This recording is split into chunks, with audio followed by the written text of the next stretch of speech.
Brigade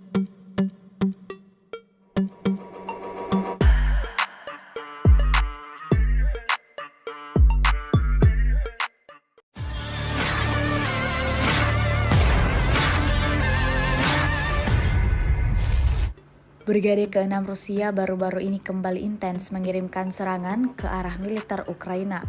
Terbaru sebuah video ramai beredar di Telegram pada Selasa 30 Januari 2024.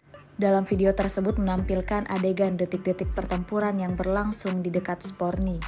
Diketahui Brigade ke-6 Rusia menghancurkan infanteri dan posisi angkatan bersenjata Ukraina mendukung serangan ke arah Seversky.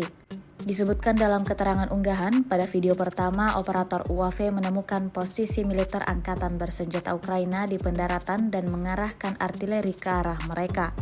Awak artileri berhasil menyelesaikan tugasnya dan menewaskan 5 tentara Ukraina.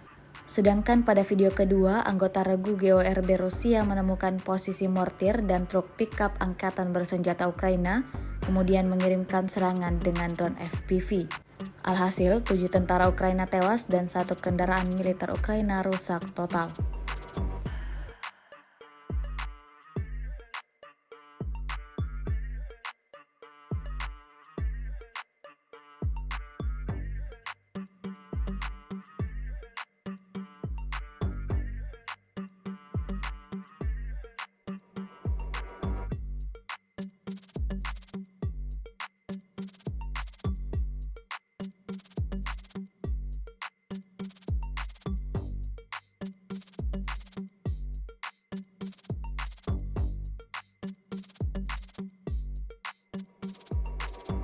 Download Tribun X sekarang, menghadirkan lokal menjadi Indonesia.